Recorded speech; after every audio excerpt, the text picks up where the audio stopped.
Nyght, ride on the track.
What's going on? What's going on, everybody? How you doing? How you doing? Trying to give you time to get into the studio with us. We are excited to have you. Oh, what's going on, Miss Kai? Miss Kai, how are you today? Girl, chilling. Can't sit up in that chair today. This body is sore, but I'm good though. I'm good, you know. Okay, man. Why are we sore today? You know, what's been going on with you today? Let's do a little check-in. Let's see. Between the ripping and the running and I had to put a pause on even working out, you know, just my regular, because I'm like, I'm so sore. But you know, this stress and ripping and running, I can feel it. It catches me in my back. It just make my body sore. And I'm like, Yeah. It's time to no. Sit it down. Yeah, I gotta take care of myself. Yeah. You know what I'm saying? God said, sit it on down, ma'am. Sit it on down. It's important. It's most important. You got your cup. I got my cup. Las Vegas, guys. I got this one when we went out to Las Vegas. It's really nice. But anyway, I like that. What kind of mug you got? What's that on your mug? It's just a mug with patterns. It's nothing special or fancy. That's cute. Got so many mugs in the house. I just grabbed the quickest one because I knew we was going to have to take a couple of sips on these topics today. Hey, what's going on, Mike Sports? Hey, Mike. How you doing, sir? How you doing? Share this out. Let everybody know we're here. Of course, we're still getting everybody used to us being back on. So I don't expect a lot of people in the audience, but y'all know we're here eventually. So share it out to all your people, the people that's in the chat right about now. Say hello. I know it's more than one. So let's go ahead and just introduce ourselves in case you may not know who we are. And who are you? We are Champagne Confessions. I am Miss Maggie T, one of the co-hosts and my, best friend now, sister, whatever you want to call her. Best friend, sister, confidant, we all of that with each other. So cussing each other out. We check each other. We one of them. One of them, and don't be bothered by it. We take it in now. We listen, but hey, it is what it is, right? It is what it is. So once again, I'm Miss Maggie T. Y'all know me from Atlanta Falcons Nation originally, but of course we talk some other deep topics on this channel. It's all about mental health, just being the better person. You know, we want to improve to be the best versions of ourselves. And it always starts with ourselves. So who's right next to me? Let me get this thing together. Girl, me. Miss Kai. Y'all know me. I love y'all. And like Miss Maggie said, Miss Maggie T, Miss Maggie, whatever y'all want to call her. Y'all know her originally from AFN. But what we got a newest show for our ladies. Of course, gentlemen is welcome all the time, but we needed to get our female panel up. So, we have the Ladybirds of AFN now. Yes, ma'am. Yes, ma'am. So us from everywhere. You're gonna see our faces doing some of everything in the community. It's gonna be so much that you got like, I'm sick of Kai and Maggie at this point. We see them too much. But what's going on? What's going on, people? Put a little love in the chat if you are here. But let's go ahead and get into this, Kai. Let's get into it. Because we got us a heck of a show ahead of us today. So get your emotions in check. Get your emotions in check. Yeah, because it's. But if you need to let it out now. I'm just please, because we're gonna have one of those for the chat in a minute that we want you to to answer. So, but let's go ahead and get into we're gonna start off with our My Mental Space motivational moment. We have these every day, every show. But it's forward to that. Let me see who else is in this chat, though. What's going on? Akira, how you doing? Hey, lady. Hey, lady. Hey, girl. How are you? Share this out, so you won't miss a thing. But get more people to watch and tune in. We're going to get this growing. We will. I'm not worried about it. But it's fine. They're going to help us, too. Right, y'all? Yes, they will. They're going to be the biggest advocates because they were the first two in the chat. So we excited. But My Mental Space motivational moment. In case you don't know anything about it, me and Kai are my mental space coaches. Mental space coaches, you know what I mean.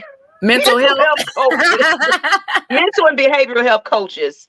And we just always want to leave you with a great something to think about. And this is going to be fitting towards our topics tonight. And it's going to probably hit deep to some people, because we're going to break it down to a point. It's like, I did not realize this is what I've been dealing with. So people are going to get some reality checks tonight. Okay. Right. Okay. So let's go ahead and get that quote up, because I think it was an amazing quote. Yeah. Miss Kai, could you read that for me? I can. Okay. Hang on, guys. Cause let me catch that.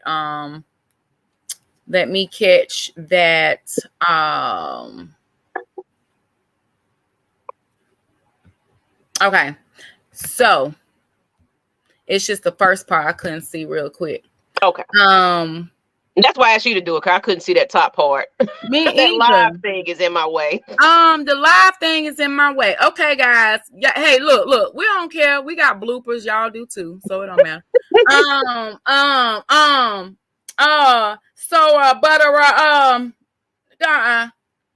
Guys, okay. I'm thinking that says, I'm just gonna peep. Let me see. Moving. Okay, I'm just gonna say getting away. I'm just gonna say moving away or getting away. I believe that was, guys. So getting away or moving away from someone you love is not an immoral thing. If that person isn't good for your well-being in any way, it's important to step away from that relationship. I think that might have said stepping away, but either word you want to use, it all means don't charge it to the game, people. We over here, struggling. Right. What's up, Aunt Collier? How you doing? What's going on, sir? Make sure you guys share this out. And look, it's gonna be bloopers and everything else going on this show. We don't give a damn. We don't Y'all care. love us. Y'all gonna watch. You gonna laugh. You gonna remind us. Y'all messed up this week. But this is gonna make a lot of sense as far as the topics that we're gonna go into today. But it's with this, it's hard to, for one thing, realize when a person is not good for you. And sometimes we hold on to people because, it's something familiar, or it's we'll get into it, the breakdowns of it, but it's, you think that type of, behavior is love. And it's like, well, he's only acting this way because he truly loves me. He wouldn't be cutting up and acting a fool, or she, because we're going to get ready into that topic. They're traumatized. So they think that's just the way that things in life should go. This is how I should be treated because this is what I'm used to, especially if you keep running into the same type of person. You leave one situation and you're right into, of course they can smell it. Right. They can smell it. It's like, ooh, a victim. Yep. She's vulnerable. He's vulnerable. Let me, tell the good things and the bad things and make it seem like I'm a better person. I would never be that person. And then they turn around and be that person. What do you think about this quote, Kai? Well, I've said it before, guys. We shared it in season 1. I experienced, being in an abusive relationship. And it was not good. I was young, when you meet someone in high school and come to find out that was not the love of my life, who I was supposed to be with, actually ended up being my middle school sweetheart, who I married to this day. But it was like, I could tell, I noticed a difference. And that's why we were talking about boundaries, guys, how I was looking. I mean, I felt like, I'm like, dog, and not to sound conceited, but it's like, dog, I'm a pretty girl. Why am I doing this? Why am I allowing somebody to do this to me? Because I see the deterioration in my face. Like, I don't look happy. And then you have the black eyes and you just, it's just like, oh my God. You know what I mean? And that led to, one big time, and I shared this with you, Maggie, with me having to lay my hands on you, because what you're not going to do, I've had enough. And yes, I did. I went to jail behind that. I had just had enough, And I want you to go really, really, really, really deep into that conversation. Seriously. Yeah. Because, we want to get into people actually, I want to leave that open to the fans as well. We want to hear your experiences. So with that, and I guess you don't tune in. We always have a moment and you will see our face in a moment. So we just wanted y'all to look at that quote real quick. And, let's go ahead and we're going to get deep into it. First, though, what we got to get into right now is, after we had our little motivational, now it's not really a motive, it's more uplifting. It's more just letting you know that what you've been through wasn't supposed to be. You're better than that. You deserve much better. But I want to go into our Black History moment too, because it's technically still Black History Month, people. This is a good one too. So let me get her article up, and we're gonna get into this conversation so y'all know exactly who this is, because I wanted to highlight people that are, not the main ones that all the kids are doing the Black History stories on. So it's like one of those unsung heroes that just don't get a lot of recognition. Right. Like, but it's so many African Americans out there that created so many ways of life, but a lot of times they get overshadowed. Somebody else takes the shine and say, oh, she didn't make this. Oh, we created this. So take their dream and everything else. So with that being said, good one. This one was a good one. Yeah, I like this one because it helped innovate a lot of the women, this one. And then she was beautiful. Yeah. Look at that. She was beautiful.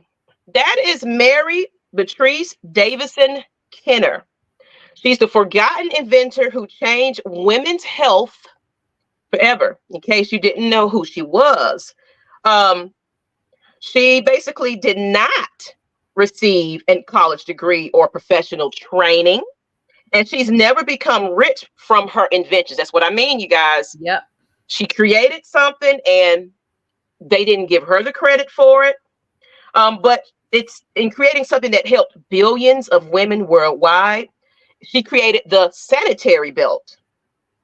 Now, this is basically the start of the invention of menstrual pads that women still use today. You know, that's something we have to have. Yep. Women like Kenner was kept out of most scientific establishments and academic institutions for centuries, but they carry on anyway. So they tried to X her out of the history books. They didn't, of course, she didn't have a college degree or I guess a certain level of education.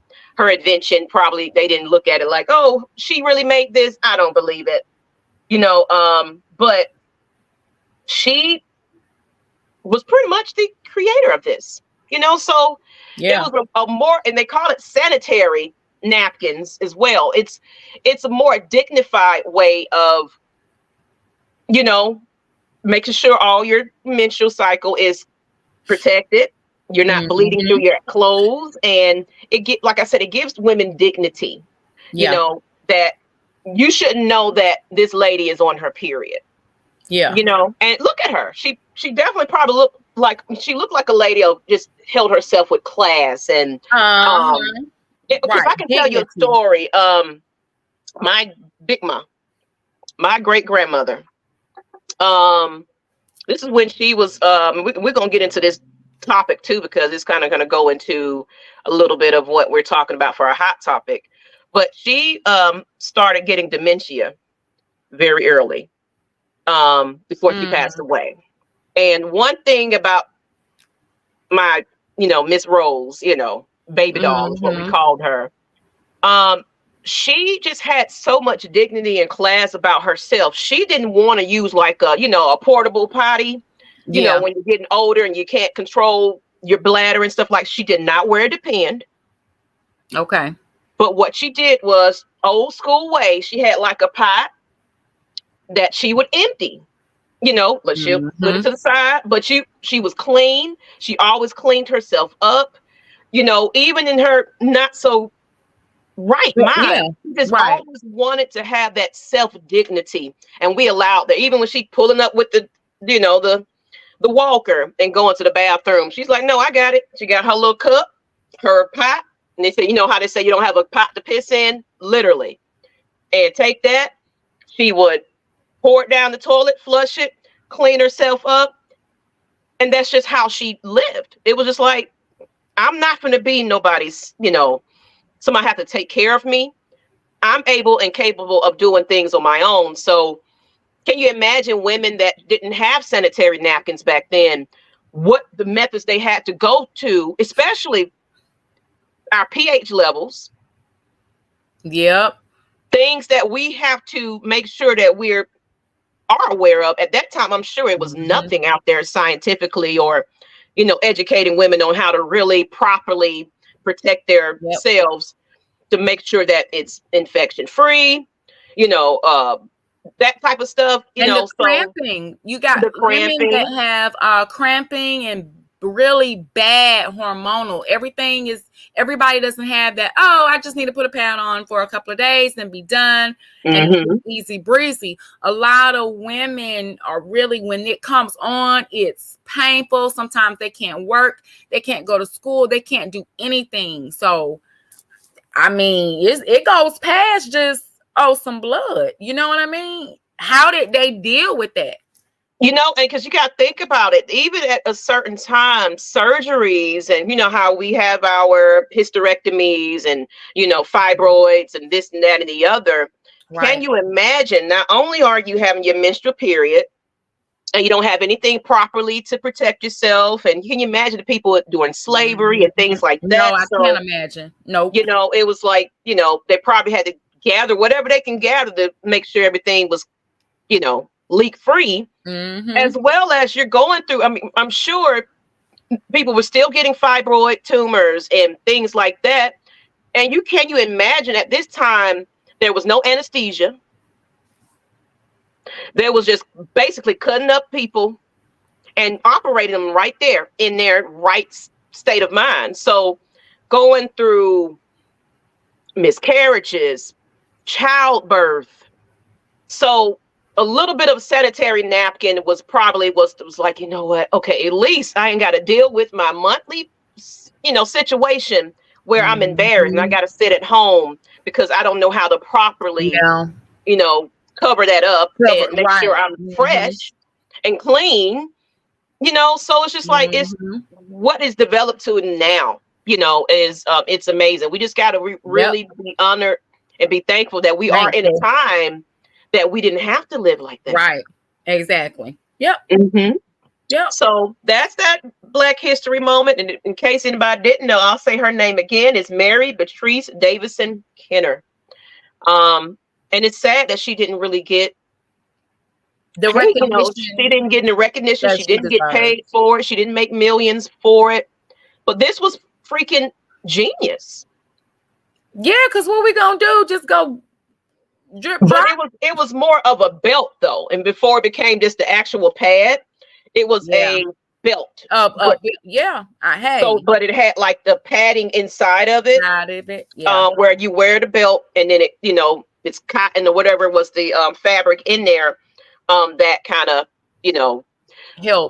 help them. Yeah. So, so let's go ahead though. Let's get into it, guys.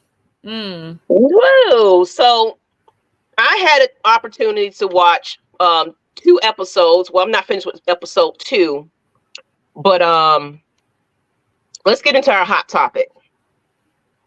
Speaking of, how you doing? How you doing? How you doing, girl? Doing?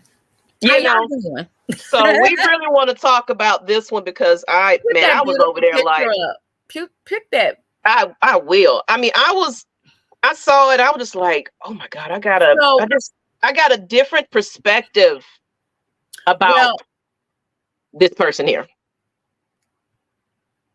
Yep. Go ahead. I know. Yes. Well, I was just gonna say because with that picture, I thought that it was. I just like the colors, and then it just showed. I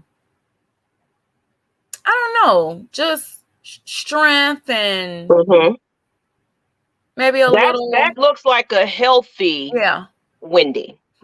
Yeah. Even though, if you haven't watched the documentary, what Kai had introduced me to, because I didn't know if I was going to watch it, but I knew we was going to talk about it tonight. So I was like, you know what? Let me tune in versus watching articles and stuff that media puts out there. Because they're out to hurt people. They're out to, paint people in a different light. She wanted to put her story out there, but the topic tonight is, the hot topic is Wendy Williams. Of course, she made a biopic about her life. And then this recent news here is that Wendy Williams' son, Kevin Hunter Jr., reveals mom's dementia is alcohol induced. So I watched the documentary. She kind of watched more than I did. I only got to catch episode. You just went through 2 or half? Well, I'm almost finished with 2. I'm almost finished with 2. It's 4 parts. I watched all of it. But I highly recommend, of course, if you care, you care. You don't, it's okay. But I highly recommend that you kind of watch it because not for the sake of just, people got mixed opinions about Wendy, but the fact that dementia is, is something that people will be diagnosed with. Not everybody, but just starting to see these early signs of it and just her behavior and her characteristics and things like that, her forgetfulness. It's a different side of Wendy that I was like. Exactly. That's why I told you to watch it. I was like, you got to watch this. Bump the articles. You need to watch it. I was not I was not expecting that. And it's like you feel so sorry for her. Because now they're saying that now they're thinking maybe they shouldn't have recorded this, because in the recording you can tell that she's not all together. Mm-hmm. So it's like, what part of her story is from memory, or what part, we don't know. So it gets better. That's why you have to keep watching. I don't want to tell too much. I'm trying to just, for me, now my grandma used to love Wendy. I told her I'm a kid up Wendy and have you be one of her co-hosts, because you know everybody business. You on top of it, and she will love you, okay? But with watching that documentary, I'm not gonna lie, and like you said, people have their opinions, whatever, but I have mine. I'm entitled. I feel how I feel, regardless of what somebody else may feel. But when I watched that, I just fell in love with the person that she is. Like I said, it gets better. The documentary, right? Okay. Even through some of the parts, people were like, "Oh my God, why?" I still, it made sense though. So it's like we talked about it. We talked about it earlier. She's very transparent. Yeah.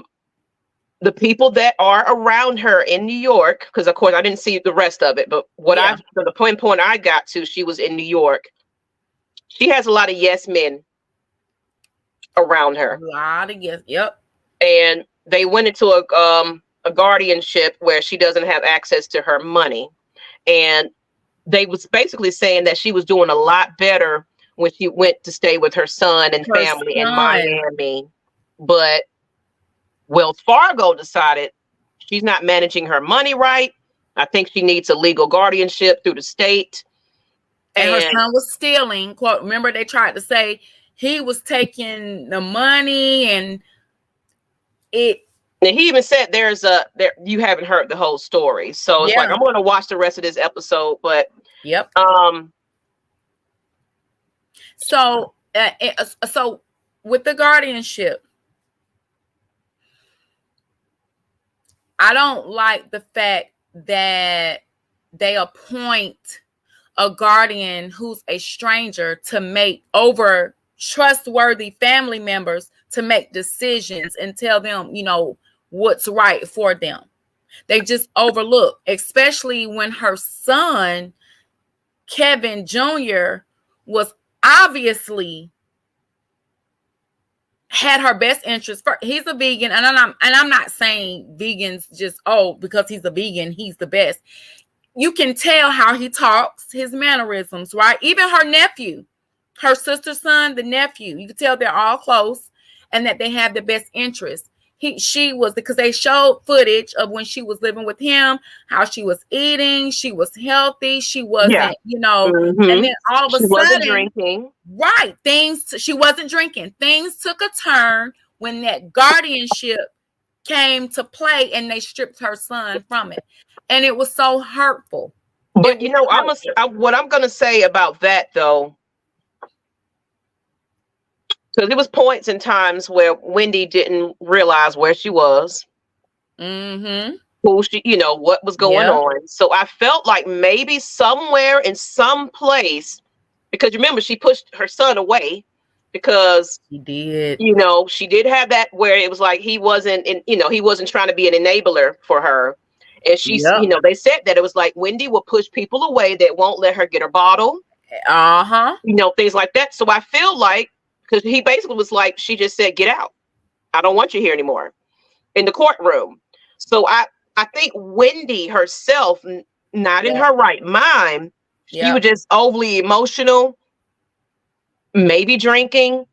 And she might have said something out of her mouth. It was like, wait, are you protected? So we don't know all the story. All we know is what Wendy is saying. All we know is what the family is saying. But we don't know the true reason. The reason why she got that guardianship placed on her. And I look at it like this with like my oldest baby. Thank goodness I haven't had to go to that extent, but she went through a spell where she blacked out completely. Mm-hmm. And she was in the hospital and she told them, I don't feel safe at home.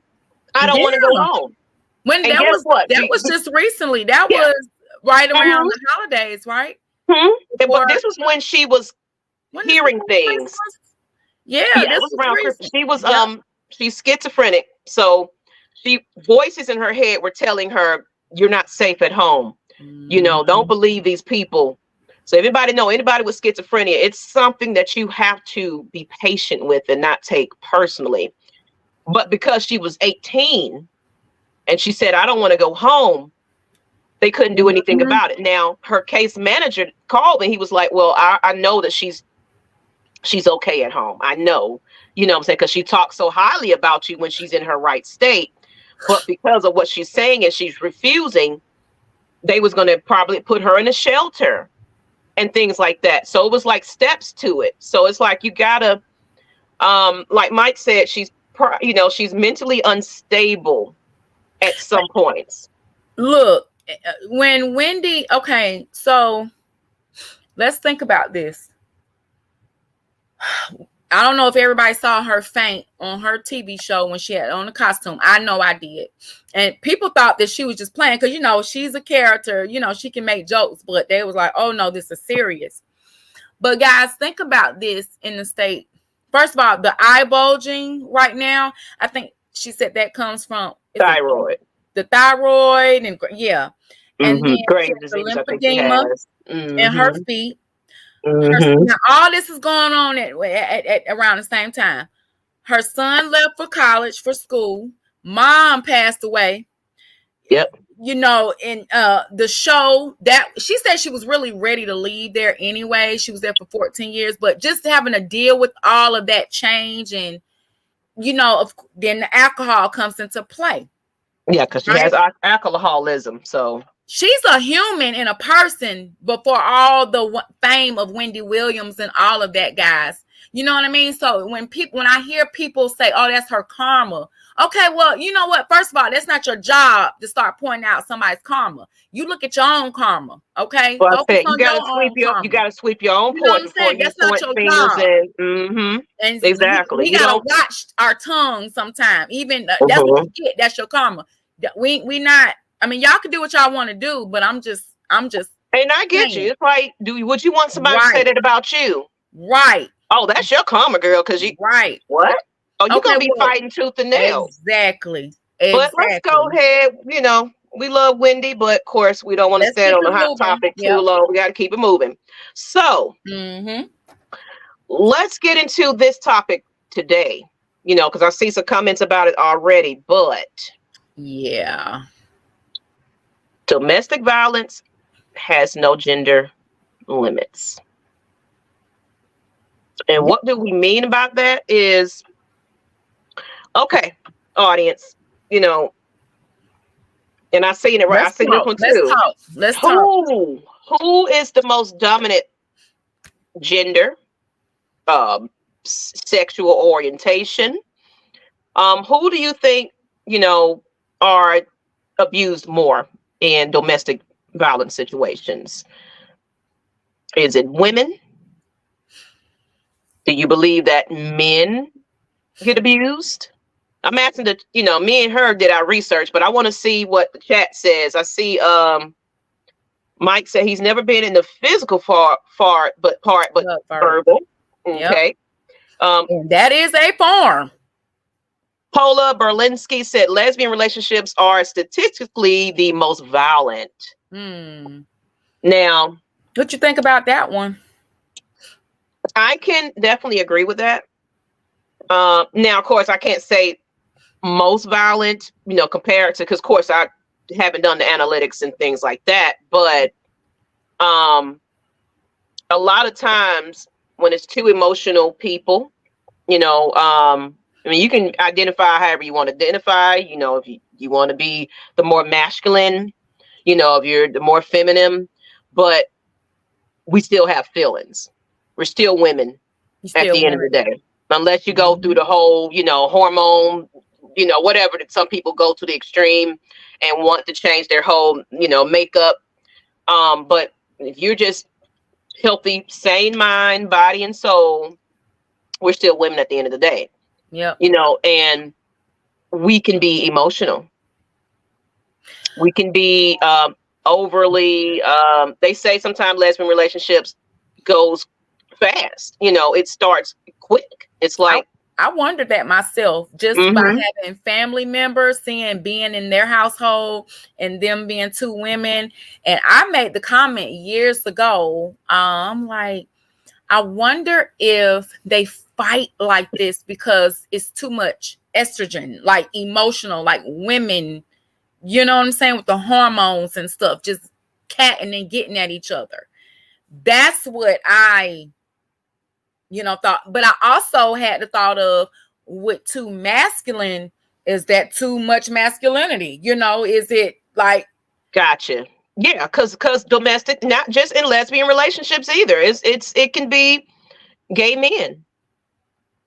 It's a lot of abuse going on in there. But honestly, we can't really put a level to it, to be honest. Domestic violence it's everywhere. But what we're going to be focusing on today is a little bit more deeper than something that we don't really talk about too often. I feel it's 50-50. Okay. So you got to comment about that one. So, but I feel that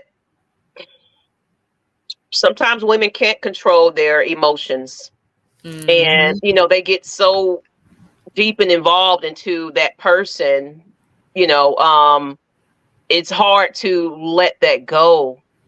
And it could be, sometimes it could be, this is my first female I've been with, and I'm already vulnerable in a place where I didn't know I was going to be. It's foreign to you. It's foreign. My family is not accepting to it. So it's already like, I'm really depending on you to be here for me and love me, because I took a step out, for those that are hiding behind, their sexuality and things like that. So it becomes like please protect me.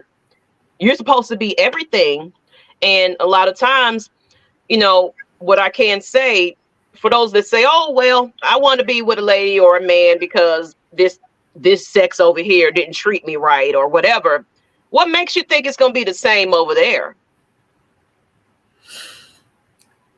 What makes you say it's going to be any better over there? And that's where they come into it. It's like, oh, I'm just doing this because men did me wrong. They dogged me. So I think that's where I want to go. You can't go into those situations like that, not really being true to yourself. If you're just playing these games and you get this person to fall in love with you, obsessed with you, not mentally stable, this is where the domestic violence come in at. It's just like, that happened in my situation. Oh, you played me. Oh, now you want to go back over here and mess with men. But that was with a man, because I feel like a lot of times these men are seeming really emotional. Look at they're killing the girlfriends and the wives. There you go. So like I said, we can't put a pinpoint on. It's just women. It's everybody at this point in state, So we're gonna get into a little bit of what we're talking about, though. Like it's deep. So domestic violence. Okay. Did she fall off, y'all? I did. I think she fell off. Are domestic you back? Yeah, I'm back. Domestic violence does not have a gender. And what we're talking about today is, okay, there you go, abuse against men. It happens. It happens a lot. Women are abusers too. So that's kind of what we wanted to focus on, the dark side. So what's deeper than J-Rock? What's deeper? Definitely put your opinions in the chat. What's deeper? I mean, it definitely could be. Of course, we can't speak on the behalf of everybody's situation. We can only give a summary. But everybody's situation is completely different, as to why domestic violence happened. This, trauma that happened to the person that's being the abuser. You know, that's what they grew up to in the household. So we can really go really deep into it, but we didn't want to just focus just on lesbian relationships just like that, you know. So because we don't want to single anybody out. It happens to everybody. But as far as males, one thing, they're embarrassed of putting it out there or even speaking up about it. So it's not being reported as it should. So the numbers aren't gonna reflect it because there's not a lot of men that's willing to speak out against somebody that's abusing them. And then let's see some of the comments. Look, people, where God is absent, pain and suffering will occur. Yep, it could be back into how the eyes, you know, how they were raised. How they were raised. Okay. So yeah, I'm saying it goes into how they were raised. I'm saying it's so many things, you know, where God is absent, pain and suffering will occur. And then who's to say that God is not present in that situation as well? So we can't even be judgmental to that situation. Yeah. You know, it might be God is in that person's life. Maybe the person they're involved in is not heavily religious and things like that. So we really can't even say God is not in that situation either. Unless he can mean, you know, if God is absent from that person's beliefs and, you know, the lack of from that particular person, right? He could be saying that where God is absent, because a lot of times when these are, and I'm not making an excuse at all, because like I said, I've been through it, and I be hoping that person be watching, because anyway, we'll get into that. But look at me punching my palms. But but it's like, if that person, you know, be going through something or whatever, they're not doing the right things. You know what I mean? They're not taking the time to look at themselves, to go within and figure out what's causing. They don't care. They're just going around beating up on whoever, whatever. Because it's better to make somebody else the victim versus taking accountability for their own selves. So it's like, I'm hurt, so you're going to hurt with me. Right. And I was abused, so you're going to be abused like I was. Right. You want somebody to be beneath you. You want somebody to be, you know, what they're, you know, so we're going to get into the types of abuse now. And of course, people, if you guys want to join in on a conversation, we'll put a link. We'll drop a link in a minute. Because I want to hear, you know, the male's perspective. If you got a story, but make it brief. Or anybody that has a story. Now, you can be anonymous. You can change your screen name. You don't even have to be on camera. It's totally fine. But we just want to hear some of your stories. But we're going to get into the types of abuse, because people think that domestic violence is just hitting the physical part of things. But actually, it's more than that. And I think we kind of hit on it. Let me get to this article real quick. And then two, well,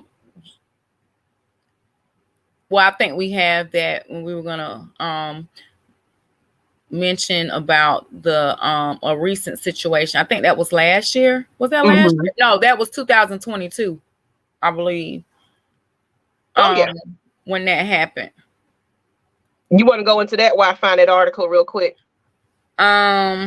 It's kind of, you know, so we had some celebrity situations that we wanted to talk about that was a little bit about the domestic violence on men.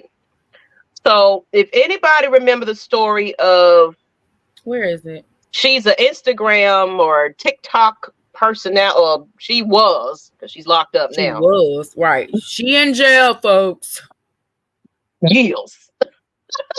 But the story was about she's an OnlyFans model. Excuse me, we said TikTok or all that. Well, OnlyFans model is accused of murder in her boyfriend's fatal stabbing. You know, so she was a Caucasian woman that was dating an African American male, and she tried to play it off like nothing was wrong. She continued her OnlyFans career and everything else, but she was behind that man's death. Yep. The videos, it's a footage of her and they're getting on to the elevator, and because I think he had 2 braids in his head. It was kind of fixed up neat or whatever. I mean, she was just hitting on him. And from there, I mean, she ended up stabbing him, y'all. She ended up what was it, like 9 times or something like that? Mm-hmm. And she tried to make it, what she was trying to say was self-defense. Self-defense. Now, okay. Yeah. She tried to play that victim role. Oh, this black man is beating up, whatever. It was so sad. That was sad. And even with the Jonathan Majors. Yeah.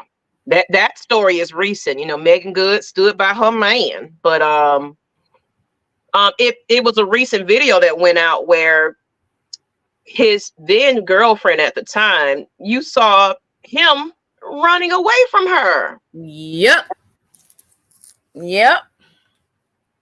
Like full speed. Like he literally was like, I got to get the fuck on from, excuse the language. She kills him before she killed him. So it's like, but in situations like that, it's sometimes both people can be domestic, violent towards one another. So it's just like a unhealthy habit. Let's look at some of these chats. Things. Let's see. Mental, God has to be the center of the individual's life. That's what I'm saying, Kai. Of course. Right. Mental abuse. Absolutely. Some people that's going through that it had something traumatic happen to them. Yep. Verbal. Johnny Depp. Verbal abuse. Johnny Depp. Amber Heard. Y'all saw that crazy one, didn't you? I know I did. I was watching. I was watching it because I said, Jesus, Amber, I know you need help. I'm just gonna say that. I'm not gonna talk about her. She needs help. With that situation, I think they were just both drug users, abusers. They fell for that, high life. They're both at the peak of their careers or whatever. Beautiful woman, and Johnny Depp, handsome man, so it's just like all that. But Johnny Depp kind of, you could tell she was like the aggressor. You know what I'm saying? Like just starting stuff. Even though I don't, the drugs or whatever. Okay, but it seems like to me he was more of in control of his actions, I guess I would say. And she couldn't handle it. She was just whatever. And it's like, Amber. Yeah, it was her lashing out a lot at him, a lot more. What these people be saying lately, delusional. Yeah. Yeah, that's a wild one. So it's like, don't put it past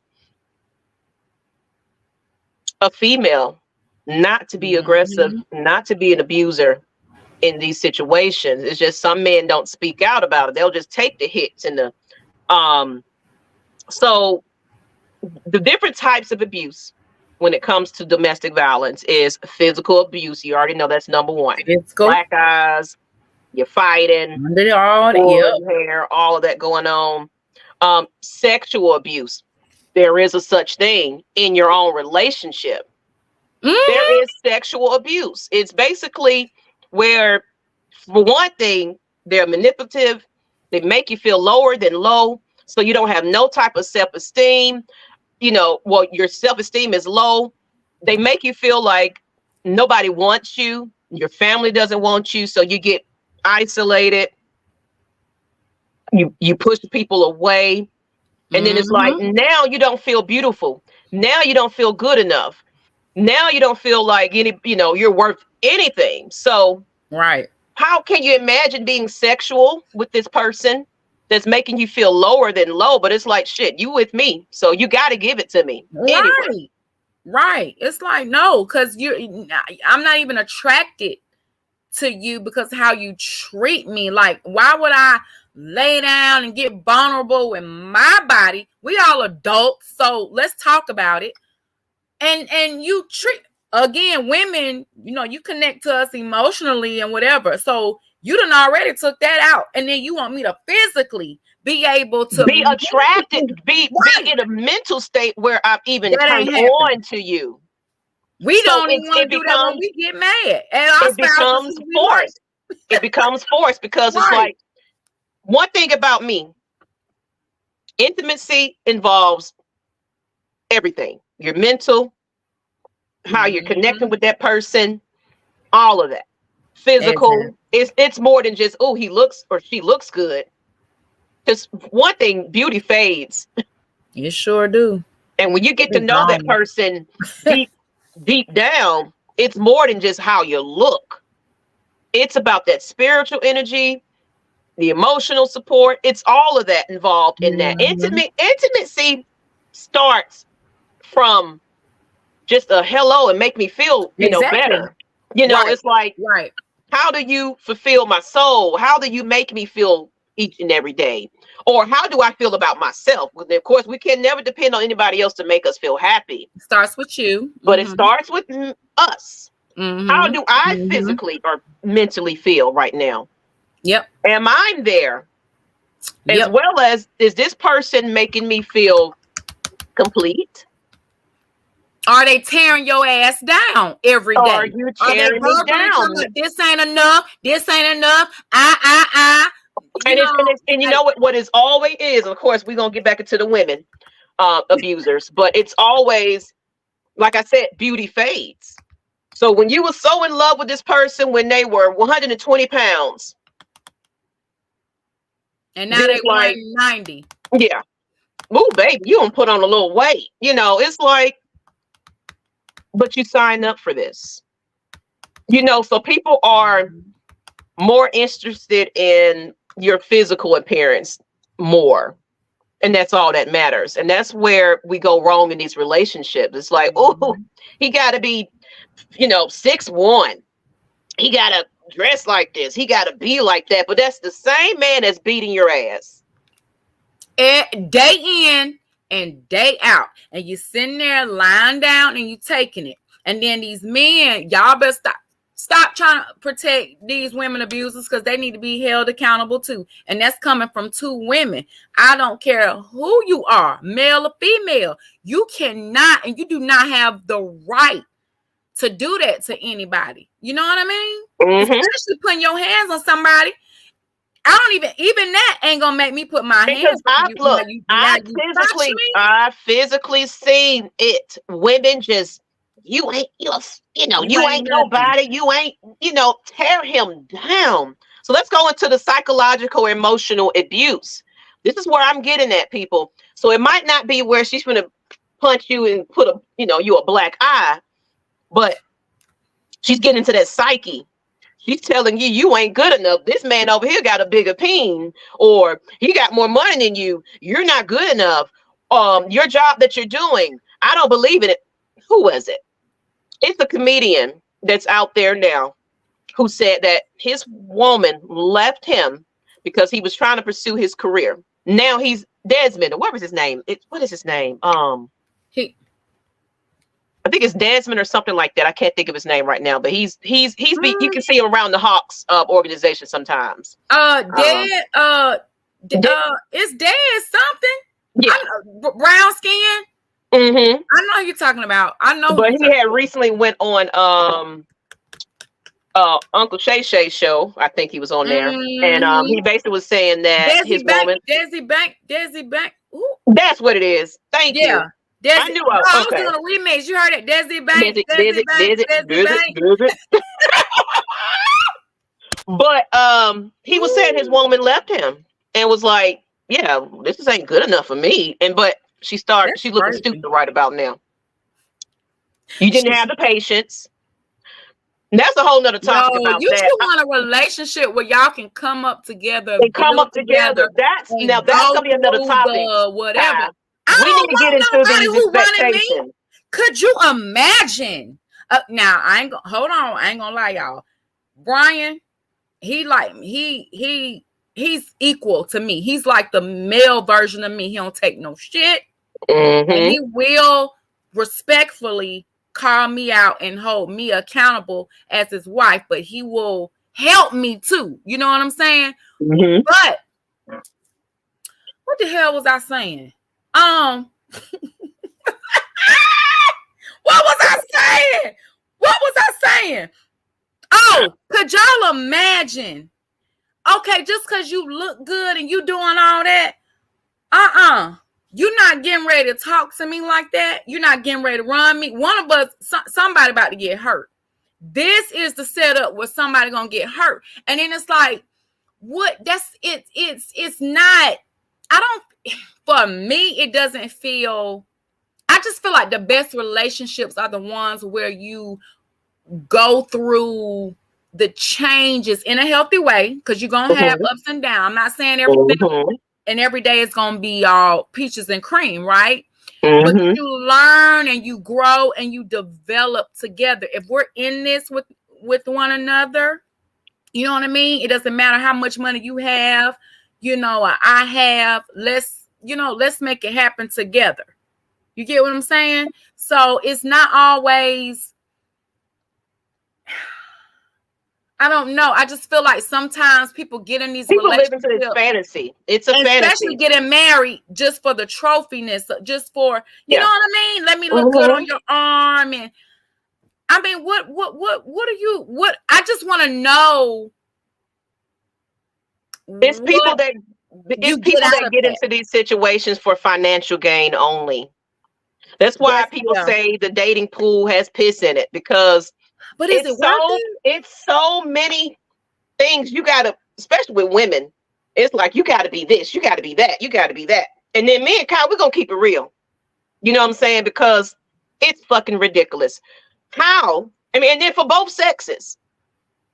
Males, when she gotta be this, she gotta have this, she gotta have this. But what are you doing? What are you looking like?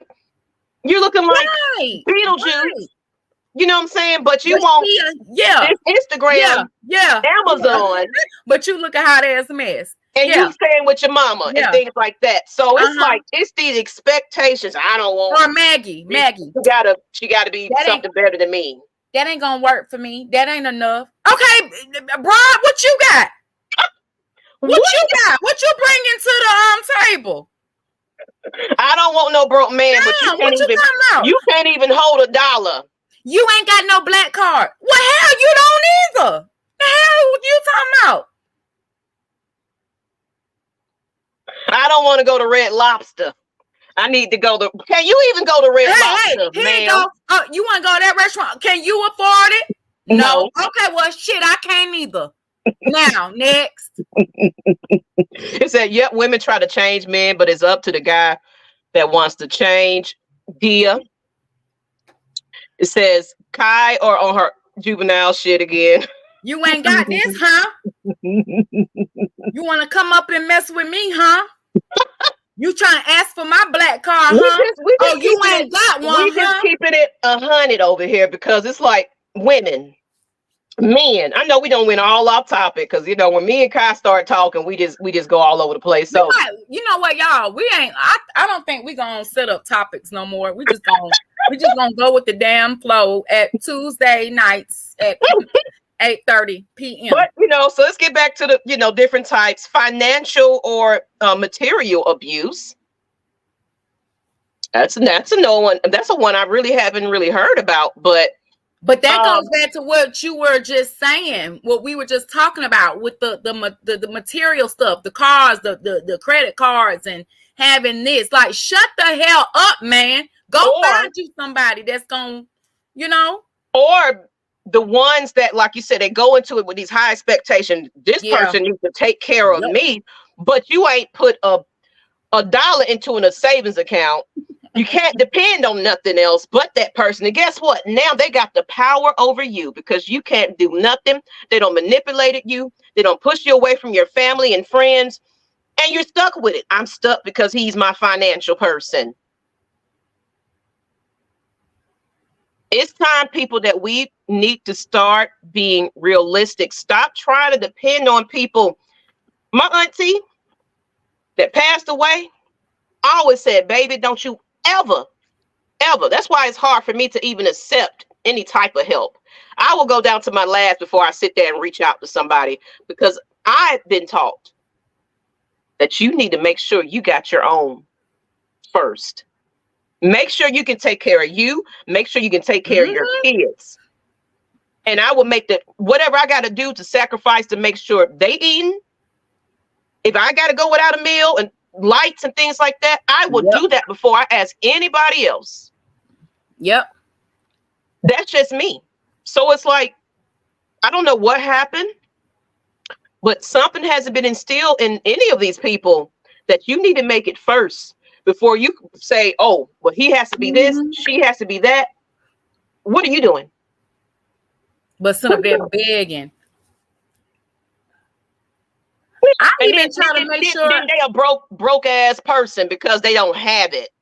I mean, I look out for myself even being married. I've always, because what if something happens? I can't, I'm not saying I'm keeping secrets and I got a different life. It's just, what am I bringing to the table? Am I able to do this on my own? On your own. Mm-hmm. Or even going out, finding the resources on my own, something. You know what I mean? It's like you cannot. It was like my marriage. It was like my marriage. It was basically, it was barely support. It was one of those, I got to ask you to help. When it should be thank you. Automatic. Well, that should be automatic. And she back. I'm back. So I had to figure it out on my own. I had to figure out on my own. It was like, well, you're no help. So what are you here for? But it was me in that psychological state that it was like, I see potential in him. I love him. I want to uplift you. I was encouraging him to do things, and he just shut everything down. Wait, or when I was trying to do my business thing, it was like, well, that's your thing. Wait a minute. Aren't we married though? This should be our thing here. You're not watching the shows. You're not supporting. You're not even showing up to the events. Wait a minute, because he should have had a handful of opinions like Brian did. I won't go into what, but remember, I done told y'all this. I done told you and Maggie this. I done said this now. And that's just being a part. You know what I'm saying? That's, to me, that shows you care about what I'm doing. You care that Maggie and I have this show. You support what we're trying to do on this end. And you don't mind being a part of it, even if it's in the background. It's still showing that support for us. You know what I'm saying? Like, even if you're not, right there directly, but it's like, so how's it going? You asking for feedback. You okay, great. You got 2 sales today. Proud of you, babe. Love it. Let me share this on my profile. That goes a long way, people. Yep, it does. We got the types of, psychological abuse, emotional, financial, and material. Let's see. We got modern day slavery. Oh, J-Rock, go ahead and play the juvenile song. That's definitely, it can happen in your own household where it's like, you got to cook, you got to clean, you got to raise my kids. You're going to stay right here in this home. You're not allowed to step to the mailbox, but you got to have me a full meal. You got to be butt naked when I get home. Give me all of this, do that. do this. No, you can't have an allowance. No, you what? And first of all, even if you giving me one, the shit is still effed up.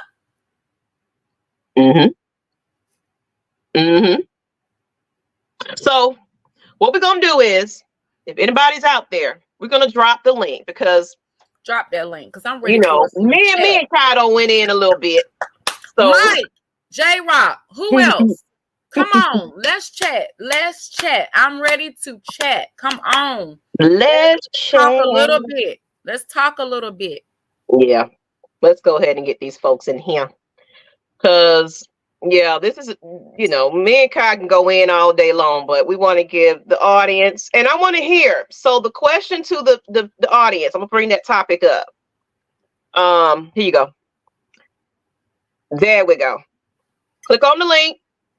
Join the conversation. We will appreciate you. Come on in the room. Yep.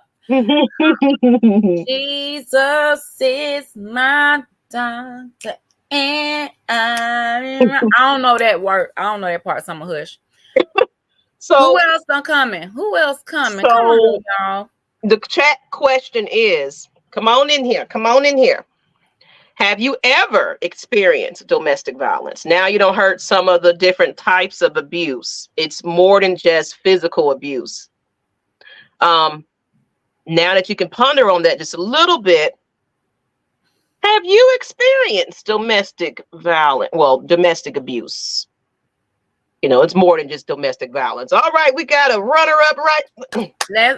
You got a runner-up. We got a runner-up. Hey, Mike. Come on, contestant number 2. I'm just playing. Come on, Mike. Let us know. You know, do you have, you know, whoa. Have you ever experienced this before? What? Yes, I have. Okay, we want to hear your story. Let's hear it. Well,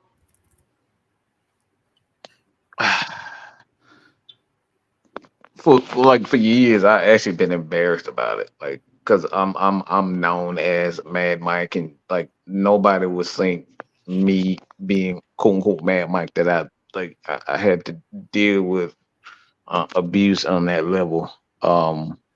Like for me, I don't deal with women that are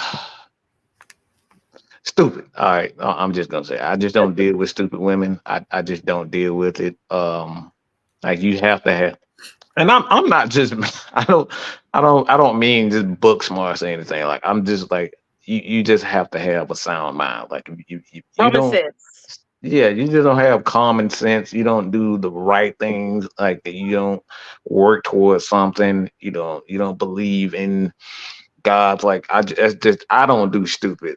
But you know, it's like all the women that I've ever dealt with have been intelligent, and they work towards goals.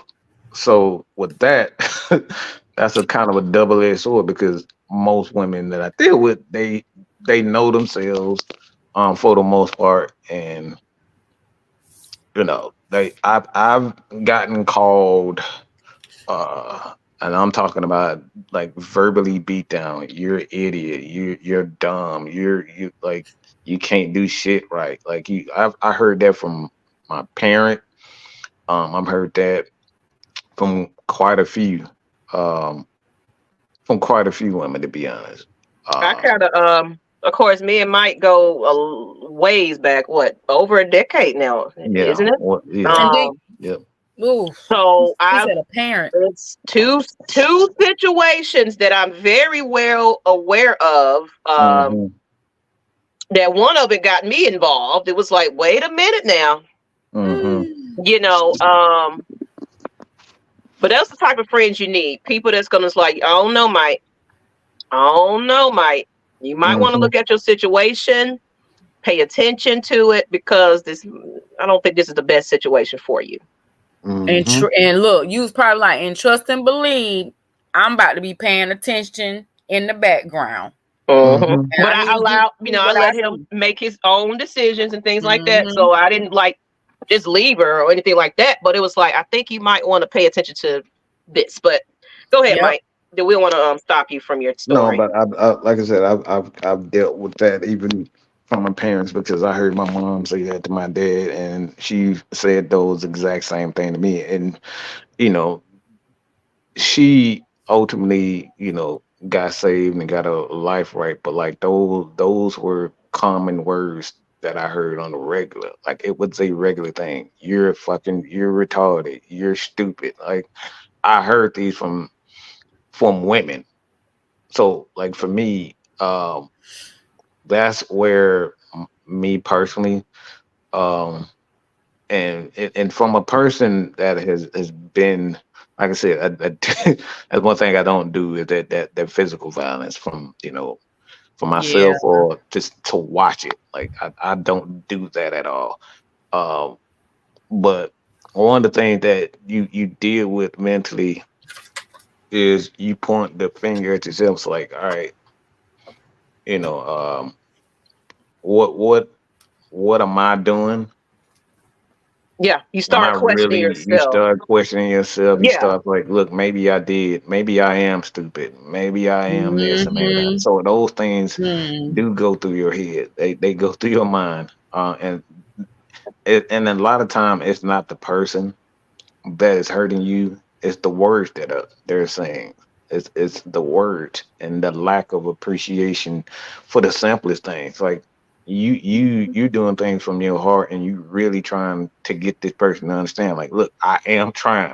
I'm not there yet, but I am trying. And that person continues to call you stupid, continues to do this and say these types of things. So it like I said, people just be real careful about what you say to people, man. Like words can really destroy people. It like you can it really can. So I think that for me, that was a struggle for me listening to those things from people, that's supposed to be your support system. That Mhm. kills you. That literally kills you faster than any physical violence. Me Yeah, personally, I it's when think. it's that person you Yeah. feel that for one thing, we're Yeah. gonna go ahead and bring J Rock in too. Hmm. Um, AJ. it's What's it's going on? it's when you're you in love with somebody, then when you establish that relationship with them, they especially if you're living together, etc.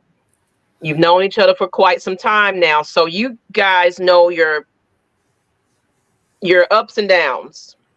You know my vulnerable states. You know when I'm not feeling good. You've been there through everything. You've heard my Mhm. deepest secrets, deepest dark thoughts. You went through my mental health episodes, etc. Yep. So this is the person I feel should be my biggest supporter, my biggest protector, and be very understanding when I'm not having my best moment. Right. So let's go ahead and get into J Rock's, if you have something, because like we said, we mapped it out. It's not just physical abuse. It's a lot more that comes to domestic issues when it comes to relationships and things like that. Go ahead, J Rock. Have you ever experienced it? In chat, put something in the chat if you ever experienced. Let us know. You don't got to go deep in detail, but just let us know if you ever had to experience this situation in your Hmm. relationships. Yeah. As far as domestic violence, no. I kind of um try not to put myself in those situations. Like if I even hints that like okay, this person could be like really crazy, I kind of avoid situations like that. Now, as far as mentally, oh yeah, Yeah. I mean all the Hmm. time. I think all my past relationships and yeah, I mean I've been mentally abused for sure. That's something that had to like I want to say it started. I mean, of course, at a young age, of course, but overall, as you get older, you kind of like, okay, I've been through this already. It's different ways of like mental abuse. Like it's all different kinds. It's just like that's how much can you take, and then if you had it happen to you before, you kind of like you've been through it. You already know what to expect. So Hmm. now you kind of try to avoid it. So this is where I'm at my age. Is like I try to like avoid stuff. So I don't really, really get into like the whole drama and all that. I kind of just like, look, Like I'm gonna just quietly leave. Let me ask y'all a question. With the mental abuse, I feel like that's where the world is. Like mentally abusing one another. Mm-hmm. Yeah, you can't really get away from it. That's just Like, a thing. Especially now. Yeah, especially now. It's more like you said. Men are starting to get a little bit more emotional. Mm-hmm. And then now this social media is making them be bigger than they, they can react a certain way, they can do a certain thing, and they don't think that nobody's gonna come after them about it, so I call them keyboard warriors. So it's just like they get so, I don't know what it is, but I'm not just saying men, but it's a lot of people out there that it just really just something socially is happening with It's people. not, it's lacking. And guess what? The adults that are, passing this kind of behavior down to the kids, guess what, y'all? They're growing up, gonna be even into adults. And it's just a repeated pattern. I don't know if I'm getting off topic when what I'm about to say. There are times where people do try to make it known on social media, like this is what they're going to do. Like they're trying to seek for attention. Yeah. Oh, Have we ever thought about that? Nobody's really paying attention that's around them, like that's circle, what it is. That's what it is. Yeah. No, that's a great point. So it's like absolutely. It's you don't have that, and that's where it steers from what I was just saying. Like in my marriage, it was like I didn't have that emotional support. I pretty much felt alone in my relationship. So I pretty much entertained all my friends and things like that came into my life because it's like I didn't have that right next to me. So now I'm not saying I was a social media, like he said, some people do react and do certain things for the attention because there's a lack of it. Right. But he's right though. People want that ungenuine, reactions. They want to put up something funny. They want to show their ass or whatever they're going to do to get that attention. Always in the camera, want to look good and all this kind of stuff. But there's a mask right in front of you. This person is not really happy.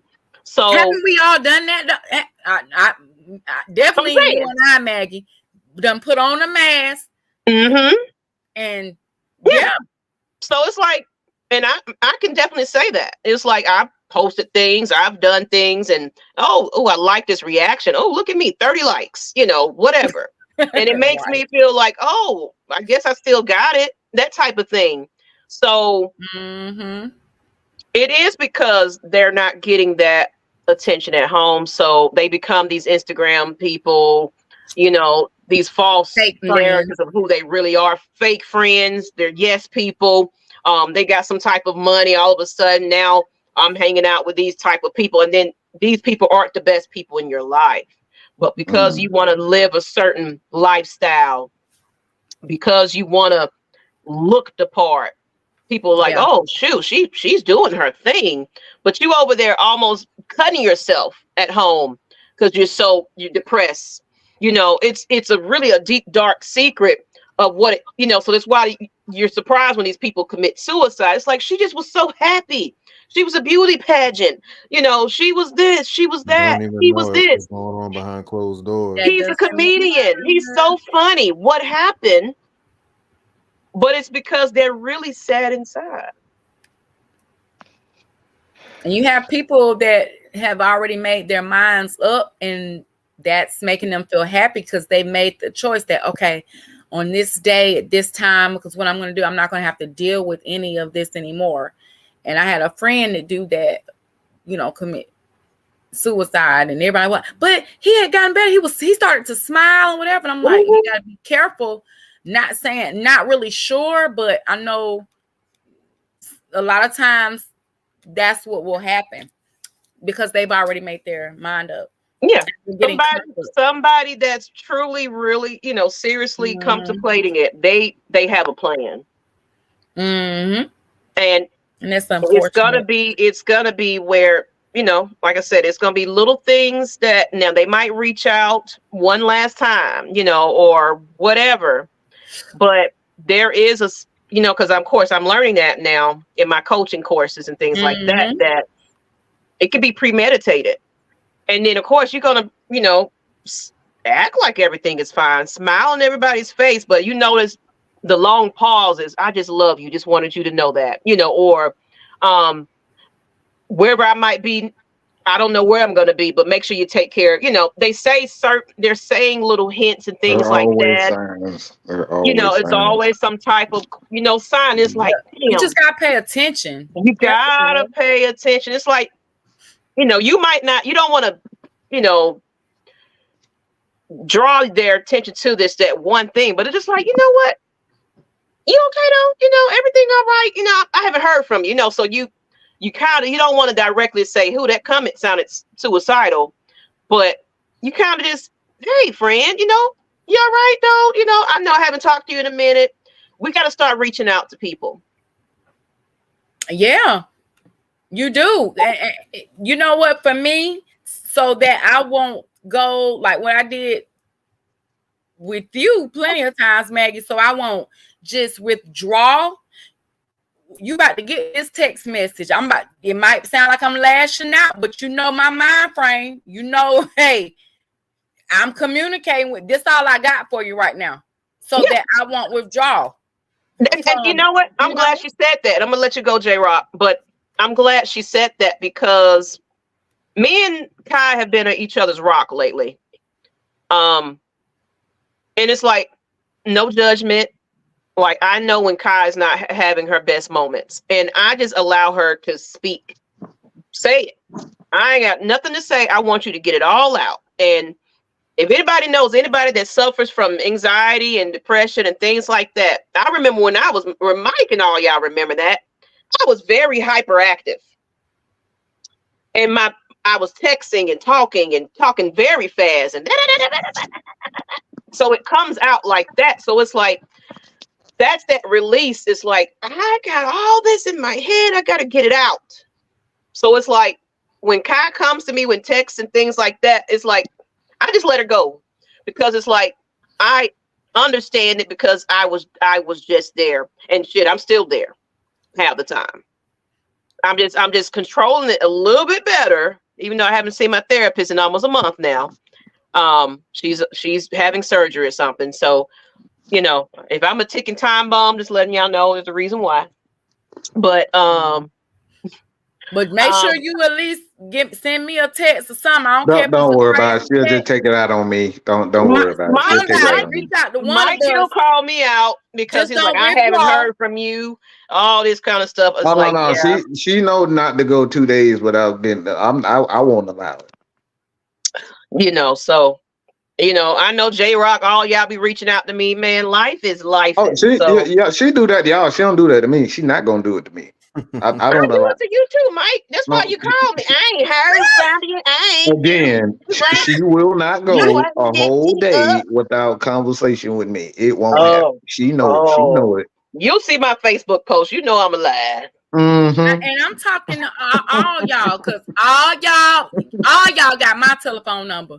Okay, because I don't want to hear no excuse. Everybody need to reach out to somebody when something going down. I don't reach out and touch me. Seriously, and I got everybody's number. So if you get a crazy text, put it like this with me. Here she go. Put it like this with me. I've known everybody on this panel for a while, so I got the patience. So eventually, y'all gonna reach out to me.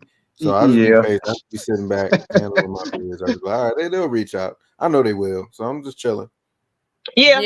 I think everybody kind of know my pattern now. It's like, yeah. And then for one thing, it's like my memory too has been kind of. I'll forget stuff. I have to write stuff down. So if you send me a text, I'm not gonna say what that is, but I'm gonna leave. I'm gonna leave that. It ain't the weed, Mike. Don't even. I didn't say that. I didn't say that because the weed. I got the weed too. So that ain't what I'm talking about.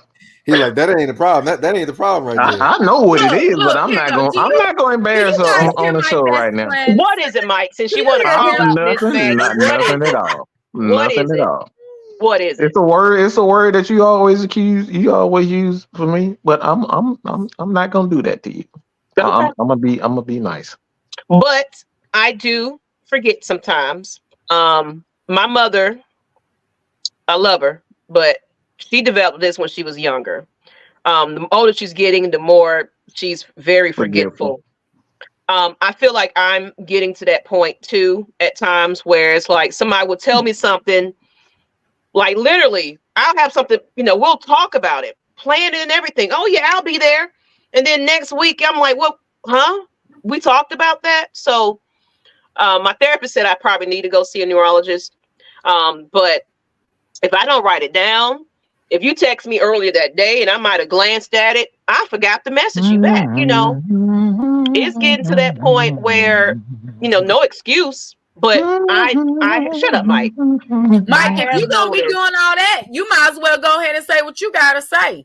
We don't hold back here. We do not hold back here. We don't, but not saying that's me all the time, but I did notice that I have to write things down. I have to set reminders. I have to do that. Of course, it's me just getting older as well. Oh, I write everything down. I know I'll forget it. I know I'll forget it. Especially now. I was telling Maggie when we was preparing for the show, I'm like, look, my body ache. That's why I can't sit in that chair because of the stress and trying to keep up with this and this and that. Right before the show, had a Zoom call with the boys, travel team and stuff. And I'm like, here we go. You know what I'm saying? Just trying to prepare to do this round again over the summer with traveling on top of everything else. You know what I'm saying? So we've had to print out the schedules, post it up, do the calendar, make sure. Oh, luckily, I have not had to talk to my kids about doing what they're supposed to do. I don't know what's happened, but I'm like, oh, you doing on your own? Oh, whatever. So that helps out a lot. But it's just been a lot that you have to keep up with. I tend to forget stuff with the breakdowns, like, just the trauma, just a lot. And it's like, oh, like I told you, I showed up at my mother-in-law house this past 4th of July. I knew she was cooking, but I showed up to her house on the wrong day. Like, walked through the door, like, where's everybody? But I had just come out of a weekend of really trying to gather my thoughts and get my mind together. And I was like, oh my God. And I just cried because I'm like, I'm just, you know what I mean? So I know that can cause that to happen with memory loss too, Yeah. So a lot. And that's what I mean. So it's like, I mean, honestly, Mike, you'll tell me something. You don't send me some videos. You don't, It's not that I'm, purposely doing that. It's just like, I do have to set a reminder for myself. So, but let's go ahead and get into how to get out of domestic violence situations or abusive relationships. We'll say it like that. I said, escaping domestic violence and abuse isn't easy. We all know it. It's not. But you deserve to live free of fear. And here's some ways that you can safely leave an abusive relationship. If you are in an abusive relationship, first you got to know, if you are being abused. Remember, you are not to blame for being battered or mistreated. You are not the cause of your partner's abusive behavior. You deserve to be treated with respect. Your children deserve a safe and happy life, and you are not alone. There are people waiting to help. So making the decision to leave in an abusive relationship can be scary, for one thing, because some people threaten you. If you leave me, I'm going to kill you. Things like that. So sign that your abuser is not going to change. They minimize the abuse or deny how serious it really was. They continue to blame others for their behavior, so not taking accountability for their actions.